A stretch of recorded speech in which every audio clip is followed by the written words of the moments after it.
Se não fosse a rádio, eu não teria visto a corda de S's do João Canedo, o mago do som. Ele tinha uma corda no estúdio A, em Luanda, onde pendurava S's, em fita. Som. Os grandes sonoplastas, começou tudo aí. Jorge Pena, Messi Zelin, Alexandrina Guerreiro, Erlander Rui, Ana Bravo, que ilumina a rádio com a voz e que hoje veio reabrir um postigo para um lugar mais secreto do ofício. Conversa-se pouco sobre rádio nas rádios.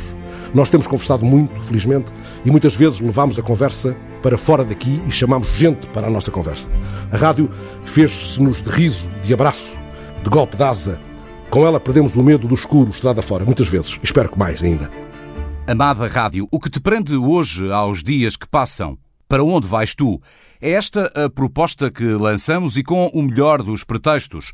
Os 50 anos de rádio do Fernando Alves. Eu nunca reivindiquei ser jornalista, nem sei se quero ser. Tenho a carteira para não ser preso por ter uma ocupação ilegal. Eu lembro-me de uma vez tu dizeres, e eu fiquei um pouco sobressaltado nessa altura, tinha 20 anos, se calhar nem isso, a rádio é mais importante que o jornalismo. Para mim é, porque a rádio é a casa. Eu já dormia em rádios, eu já vivia em rádios.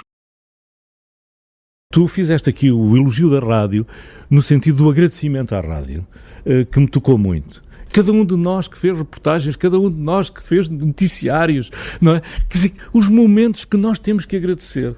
E, portanto, nesse sentido, tu fizeste o melhor, para mim, o mais belo elogio, depois do Bertolt Brecht, desculpa lá, o mais belo elogio à rádio, que é o elogio, quem a faz só pode fazer o elogio de muito obrigado, rádio, por aquilo que me deste. Há já há 20 e tal anos, o Fernando foi a um congresso dos jornalistas e... Insultá-los. Jornalista, há quanto tempo não te apaixonas? Eu fiquei ali apanhado com aquilo. Fiquei a pensar, pois é, mas este tipo, mas ele está apaixonado pela rádio, eu também estou apaixonado pela rádio. O Fernando traz paixão. Ouvir o Fernando é ficar apaixonado pela rádio.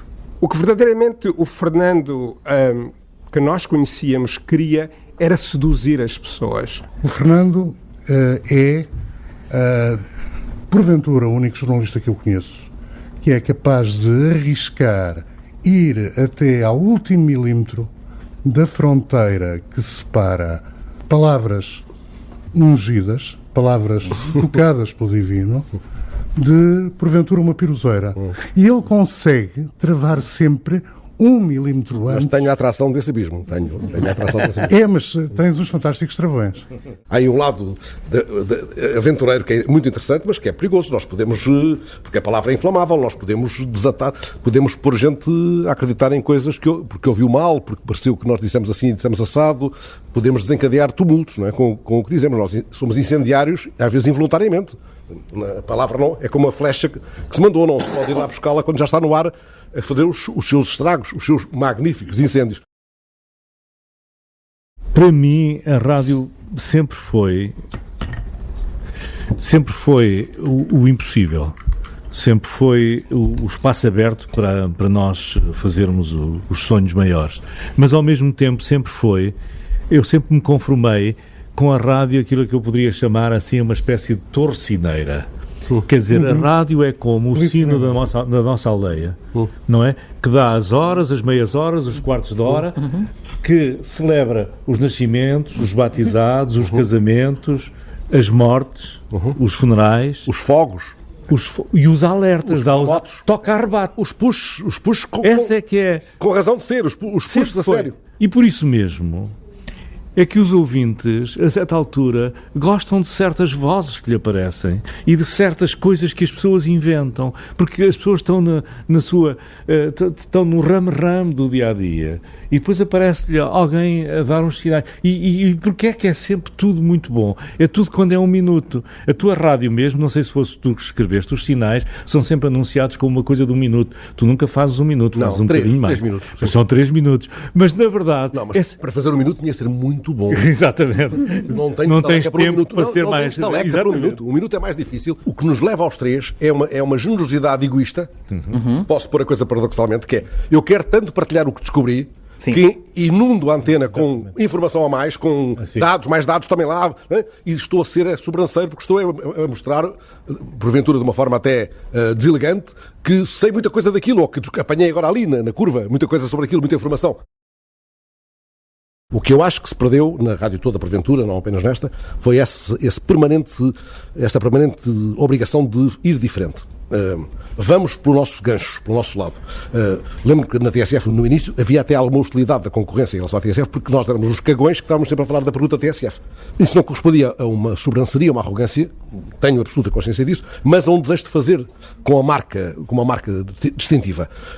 A pergunta era discutida na redação e o tipo que ia para a rua ia municiado de argumentos dados pelo coletivo, se posso usar agora aqui um jargão com ressonâncias bárbaras aí, preques e coisa coletivo. Já não dizia isto há muito tempo. Isso perdeu-se porque somos menos na redação. Um tipo não pode estar a corda aqui do alto da sua sobrancelha a dizer, já não é como antigamente. O meu tempo é este, agora como é o teu, é este. Numa formação, talvez a primeira formação que houve na RDP, na Rádio Pública, o Claude Villet, um jornalista francês, um grande animador, que conduzia as emissões dele ao fim da tarde às escuras. O estúdio da rádio precisa dessa intimidade, precisa de uma não tem de estar às escuras, mas deve reconquistar essa intimidade. Sim, e não pode ter câmaras lá dentro. É uma violação da rádio. Sim, se calhar consegue-se de uma maneira muito simples. É voltar a ter medo de entrar no estúdio.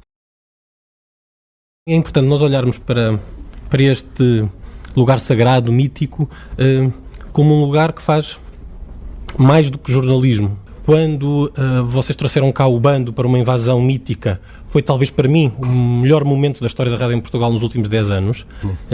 A invasão do bando, grupo de teatro, nos 40 anos do 25 de Abril. Sim. Aquilo não é um exercício... bem desse momento, cheguei lá ao cantinho, era no tempo da Matinha, onde estava o Fernando, precisamos ter uma ideia, o que é que vamos fazer nos 40 anos do 20... Vamos ocupar a rádio.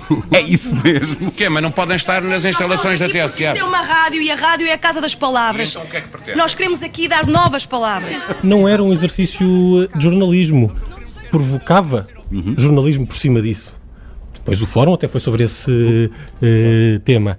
E essa necessidade de deixarmos que a rádio nos dê outras coisas. O movimento do jornalismo foi todo muito atrás da notícia. André, o problema é que às vezes a pressa parca delas cegas, não é? Afasta-nos da urgência, da verdadeira urgência. Mas lá está, mas é que há muita gente que quer contar histórias e que sabe contar histórias, mas é preciso que lhes dar a oportunidade das pessoas poderem contar histórias, é preciso que esses jornalistas também, a eles, é preciso dar-lhes tempo. Eu estava a ouvir e a pensar que há muitas coisas, claro, que se passam hoje em dia na rádio e que toda a gente lamenta, que eu penso que se lamenta em todos os lugares, não é? Parece que tem uma profunda incapacidade de lidar com a qualidade, não é? Uma profunda incapacidade de lidar até com as pessoas que gostam mesmo dos ofícios, não é? Parece que gostam que os sítios estejam habitados por pessoas que não gostam do que estão a fazer. É assim uma vocação grande que as instituições têm e que, de facto, é uma pena só porque é óbvio que há tanta gente que queria fazer tantas coisas e gostaria de fazer por tão pouco. Na verdade, não é? É porque, na verdade, não é preciso muito para que as pessoas façam grandes coisas. Portanto, as razões serão outras, não são estritamente económicas, não é? Nas duas frases que ele tem, uma complementa a outra, eu acho que está o segredo daquilo que a gente deve procurar e, ao mesmo tempo, daquilo que a gente deve evitar. Ele diz isto é a tradução. Isto passou um século, não é? Um homem que tem alguma coisa para dizer e não encontra ouvintes está em má situação.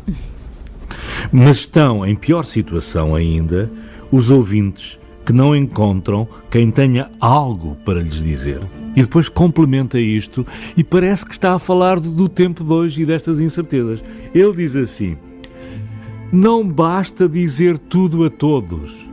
Que parece que agora há esta vontade, não é, de dizer a todas as horas, em todos os momentos, tudo para todos. Diz ele, é preciso ter alguma coisa para dizer. Porventura fará sentido que desejemos, alguns de nós, muitos de nós, fazer de uma forma mais lenta, não apenas com menos pressa, mas de uma forma mais lenta, o que quer que façamos. Cultivar a lentidão. E saborear. Obrigado a todos, foi bom, muito bom tê-los connosco. Não poderemos desejar de Fernando mais 50 anos de rádio, é capaz de ser um bocadinho abusivo, mas venham daí mais, muitos mais. Como costumavas dizer no fecho de cada edição do Postigo da Noite, dilo tu que dizes melhor. Fica bonita telefonia. Obrigado a todos.